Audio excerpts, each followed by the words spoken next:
ಆಕಾಶವಾಣಿ ಪ್ರದೇಶ ಸಮಾಚಾರ ಓದುತ್ತಿರುವವರು ಸುಗುಣಾ ಸತೀಶ್. ಮುಖ್ಯಾಂಶಗಳು: ಪರಿಸರ ಕಾನೂನು ಇಲಾಖೆ ಸಚಿವರು ಹಾಗೂ ಅಧಿಕಾರಿಗಳೊಂದಿಗೆ ಮುಖ್ಯಮಂತ್ರಿ ಸಿದ್ದರಾಮಯ್ಯ ಬಜೆಟ್ ಪೂರ್ವಭಾವಿ ಸಭೆ.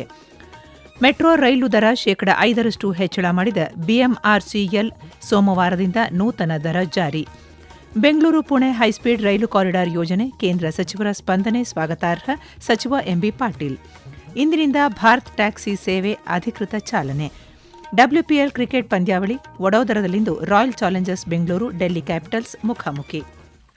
ಮುಖ್ಯಮಂತ್ರಿ ಸಿದ್ದರಾಮಯ್ಯ ಇಂದು ವಿವಿಧ ಇಲಾಖೆ ಅಧಿಕಾರಿಗಳೊಂದಿಗೆ ಬಜೆಟ್ ಪೂರ್ವಭಾವಿ ಸಭೆ ನಡೆಸುತ್ತಿದ್ದಾರೆ. ಮೊದಲಿಗೆ ಅರಣ್ಯ ಇಲಾಖೆ ಹಾಗೂ ಪರಿಸರ ಇಲಾಖೆ ಅಧಿಕಾರಿಗಳೊಂದಿಗೆ ಇಂದು ವಿಧಾನಸೌಧದಲ್ಲಿ ಸಭೆ ನಡೆಸಿದರು.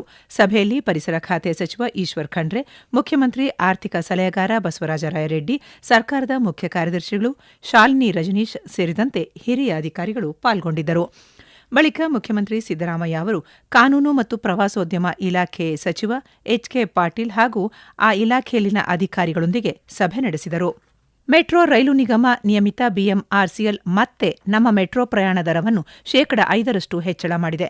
ಇದೇ 9ರ ಸೋಮವಾರ ಹೊಸ ದರ ಜಾರಿಗೆ ಬರಲಿದೆ ಎಂದು ಪ್ರಕಟಣೆಯಲ್ಲಿ ತಿಳಿಸಿದೆ. ದರವು ಕನಿಷ್ಠ ₹1 ಹಾಗೂ ಗರಿಷ್ಠ ₹5ಯಷ್ಟು ಹೆಚ್ಚಳವಾಗಿದೆ. ಕನಿಷ್ಠ 10 ಇರುವ ದರ ₹11ಗೆ, ಗರಿಷ್ಠ 90 ಇರುವ ದರ ₹95ಕ್ಕೆ ಏರಿಕೆಯಾಗಲಿದೆ ಎಂದು ಪ್ರಕಟಣೆಯಲ್ಲಿ ತಿಳಿಸಿದೆ. ಒಂದು ದಿನದ ಪಾಸ್ ದರ ಪ್ರಸ್ತುತ ₹300 ಇದ್ದದ್ದು ₹313ಕ್ಕೆ ಏರಿಕೆಯಾಗಿದೆ. 3 ದಿನಗಳ ಪಾಸ್ ₹600ರಿಂದ ₹628 ಹಾಗೂ 5 ದಿನಗಳ ಪಾಸ್ ₹900ರಿಂದ ₹943ಕ್ಕೆ ಏರಿಕೆ ಮಾಡಲಾಗುವುದು ಎಂದು ಪ್ರಕಟಣೆಯಲ್ಲಿ ತಿಳಿಸಲಾಗಿದೆ. ಕೇಂದ್ರ ಸಚಿವರಾದ ಪ್ರಹ್ಲಾದ್ ಜೋಶಿ ಹಾಗೂ ಎಚ್ಡಿ ಕುಮಾರಸ್ವಾಮಿ ಅವರು ಬೆಂಗಳೂರು ಪುಣೆ ಮುಂಬೈ ನಡುವೆ ಹೈಸ್ಪೀಡ್ ರೈಲು ಕಾರಿಡಾರ್ ಬಗ್ಗೆ ರೈಲ್ವೆ ಸಚಿವ ಅಶ್ವಿನಿ ವೈಷ್ಣವ್ ಅವರೊಂದಿಗೆ ಚರ್ಚಿಸಿರುವುದಕ್ಕೆ ಕೈಗಾರಿಕಾ ಸಚಿವ ಎಂಬಿ ಪಾಟೀಲ್ ಧನ್ಯವಾದ ತಿಳಿಸಿದ್ದಾರೆ. ಬೆಂಗಳೂರಿನಲ್ಲಿಂದು ಸುದ್ದಿಗಾರರೊಂದಿಗೆ ಮಾತನಾಡಿದ ಅವರು, ಇದು ಕೇವಲ ಭೇಟಿಗೆ ಮಾತ್ರ ನಿಲ್ಲದೆ ತಾರ್ಕಿಕ ಅಂತ್ಯ ಕಾಣುವಂತೆ ಮಾಡಬೇಕು ಎಂದು ಮನವಿ ಮಾಡಿದ್ದಾರೆ. ದೇಶದ ತಂತ್ರಜ್ಞಾನ ರಾಜಧಾನಿ ಬೆಂಗಳೂರು ಮತ್ತು ಆರ್ಥಿಕ ರಾಜಧಾನಿ ಮುಂಬೈ ನಡುವೆ ಅತ್ಯುತ್ತಮ ಸಂಪರ್ಕ ವ್ಯವಸ್ಥೆ ಬರಬೇಕು. ಇದರಿಂದ ಮಧ್ಯ ಮತ್ತು ಉತ್ತರ ಕರ್ನಾಟಕ ಹಾಗೂ ಪಶ್ಚಿಮ ಮಹಾರಾಷ್ಟದ ಭಾಗಗಳಿಗೆ ಅಪಾರ ಲಾಭವಿದೆ ಎಂದು ಪ್ರತಿಪಾದಿಸಿದ್ದಾರೆ. ಬೆಂಗಳೂರು ಪುಣೆ ಮುಂಬೈ ಮಧ್ಯೆ ಈ ಯೋಜನೆ ಜಾರಿಗೆ ಬಂದರೆ ತುಮಕೂರು, ದಾವಣಗೆರೆ, ಹುಬ್ಬಳ್ಳಿ, ಬೆಳಗಾವಿ, ಸಾಂಗ್ಲಿ, ಕೊಲ್ಲಾಪುರ ಹೀಗೆ ಹಲವು ಪ್ರದೇಶಗಳಿಗೆ ಪ್ರಯೋಜನವಾಗಿ ಆರ್ಥಿಕ ಮತ್ತು ಕೈಗಾರಿಕಾ ಪ್ರಗತಿ ಸಾಧ್ಯವಾಗಲಿದೆ ಎಂದು ಹೇಳಿದ್ದಾರೆ. ಸಹಕಾರಿ ತತ್ವದಲ್ಲಿ ರೂಪುಗೊಂಡಿರುವ ಕ್ಯಾಬ್ ಸರ್ವಿಸ್ ಕಂಪನಿಯಾದ ಭಾರತ್ ಟ್ಯಾಕ್ಸಿಯ ಸೇವೆಗೆ ಇಂದು ಅಧಿಕೃತ ಚಾಲನೆ ದೊರೆಯಲಿದೆ. ಇಂದು ಗೃಹ ಸಚಿವ ಅಮಿತ್ ಶಾ ಭಾರತ್ ಟ್ಯಾಕ್ಸಿ ಸರ್ವಿಸ್ಗೆ ಚಾಲನೆ ನೀಡಲಿದ್ದಾರೆ. ಅಮೂಲ್ ಸೇರಿದಂತೆ ವಿವಿಧ ಸರ್ಕಾರಿ ಸಂಸ್ಥೆಗಳಿಂದ ಬೆಂಬಲಿತವಾಗಿರುವ ಈ ಕ್ಯಾಬ್ ಸರ್ವಿಸ್ ಸದ್ಯ ದೆಹಲಿ ಎನ್ಸಿಆರ್ ಪ್ರದೇಶದಲ್ಲಿ ಅಧಿಕೃತವಾಗಿ ಶುರುವಾಗಲಿದೆ. ಈ ಮೂಲಕ ಕ್ಯಾಬ್ ಸರ್ವಿಸ್ ಕ್ಷೇತ್ರದಲ್ಲಿ ಓಲಾ, ಊಬರ್ ಪ್ರಾಬಲ್ಯಕ್ಕೆ ಸೆಡ್ಡು ಹೊಡೆಯಲು ಭಾರತ್ ಟ್ಯಾಕ್ಸಿ ರಸ್ತೆಗಿಳಿಯಲಿದೆ. ಈ ಸಹಕಾರಿ ಸಂಸ್ಥೆಯು ಲಾಭದ ಉದ್ದೇಶ ಹೊಂದಿಲ್ಲ ಎನ್ನುವುದು ಗಮನಾರ್ಹ. ಭಾರತ್ ಟ್ಯಾಕ್ಸಿಯಲ್ಲಿ ಡ್ರೈವರ್ಗಳೇ ಮಾಲೀಕರಾಗಿದ್ದು ಪ್ಲಾಟ್ಫಾರ್ಮ್ ಶುಲ್ಕ ತೆರಬೇಕಾಗಿಲ್ಲ. ಓಲಾ, ಊಬರ್ಗಳು ಚಾಲಕರಿಂದ 30ರಿಂದ 40ರಷ್ಟು ಕಮಿಷನ್ ಪಡೆಯುತ್ತವೆ. ಭಾರತ್ ಟ್ಯಾಕ್ಸಿಯಲ್ಲಿ ಈ ಶುಲ್ಕ ಇರುವುದಿಲ್ಲ. ಹೀಗಾಗಿ ಕ್ಯಾಬ್ ಚಾಲಕರಿಗೆ ಹೆಚ್ಚಿನ ಆದಾಯ ಸಿಗಲಿದೆ. ಗ್ರಾಹಕರಿಗೆ ಟ್ಯಾಕ್ಸಿ ದರ ಕಡಿಮೆಯಾಗಲಿದೆ. ಮುಂಬರುವ ದಿನಗಳಲ್ಲಿ ದೇಶಾದ್ಯಂತ ಎಲ್ಲ ನಗರಗಳಲ್ಲಿ ಇದರ ಸೇವೆ ವಿಸ್ತರಿಸುವ ಉದ್ದೇಶ ಹೊಂದಲಾಗಿದೆ.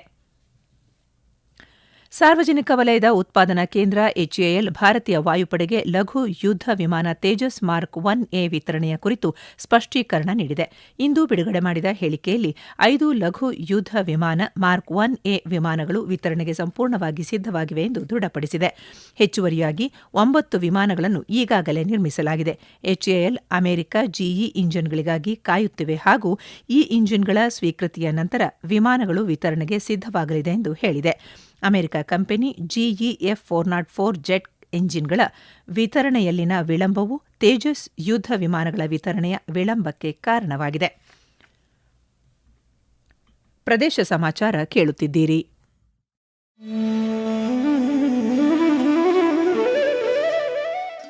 ನಿಮಗೆ ವರದಿಗಾರಿಕೆಯ ಕೌಶಲ್ಯವಿದೆಯೇ? ನೀವು ಸುದ್ದಿಯ ವಾಸನೆ ಗ್ರಹಿಸಬಲ್ಲಿರಾ? ಹಾಗಿದ್ದರೆ ಆಕಾಶವಾಣಿಯ ಪ್ರಾದೇಶಿಕ ಸುದ್ದಿ ವಿಭಾಗಕ್ಕೆ ಸೇರಿಕೊಳ್ಳುವ ಅವಕಾಶ ಇಲ್ಲಿದೆ. ಆಕಾಶವಾಣಿ ರಾಯಚೂರು ಮತ್ತು ಚಿತ್ರದುರ್ಗ ಜಿಲ್ಲೆಗಳ ಅರೆಕಾಲಿಕ ವರದಿಗಾರರ ಹುದ್ದೆಗಳ ಆಯ್ಕೆಗಾಗಿ ಅರ್ಜಿಗಳನ್ನು ಆಹ್ವಾನಿಸಿದೆ.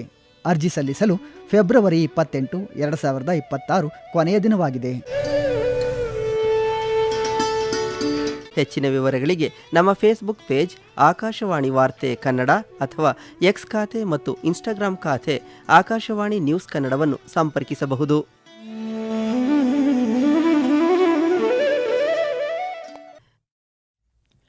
ಗದಗ ಜಿಲ್ಲೆ ರೋಣ ತಾಲೂಕಿನ ಜಿಗಳೂರು ಗ್ರಾಮದ ಬಳಿ ಕ್ಯಾಂಟರ್ ಮತ್ತು ಟೆಂಪೋ ಟ್ರ್ಯಾಕ್ಸ್ ನಡುವೆ ಮುಖಾಮುಖಿ ಡಿಕ್ಕಿ ಸಂಭವಿಸಿದ ಪರಿಣಾಮವಾಗಿ 3 ಮಹಿಳೆಯರು ಸ್ಥಳದಲ್ಲೇ ಸಾವನ್ನಪ್ಪಿದ್ದಾರೆ. ಅಪಘಾತದಲ್ಲಿ ಗಾಯಗೊಂಡ 10 ಜನರನ್ನು ರೋಣ ಸರ್ಕಾರಿ ಆಸ್ಪತ್ರೆಗೆ ದಾಖಲಿಸಲಾಗಿದೆ. ಗಜೇಂದ್ರಗಢದಿಂದ ರೋಣಕ್ಕೆ ಹೊರಟಿದ್ದ ಟೆಂಪೋ ಟ್ರ್ಯಾಕ್ಸ್ ರೋಣದಿಂದ ಗಜೇಂದ್ರಗಢ ಕಡೆಗೆ ಹೊರಟಿದ್ದ ಕ್ಯಾಂಟರ್ ಮಧ್ಯೆ ಡಿಕ್ಕಿಯಾಗಿದೆ.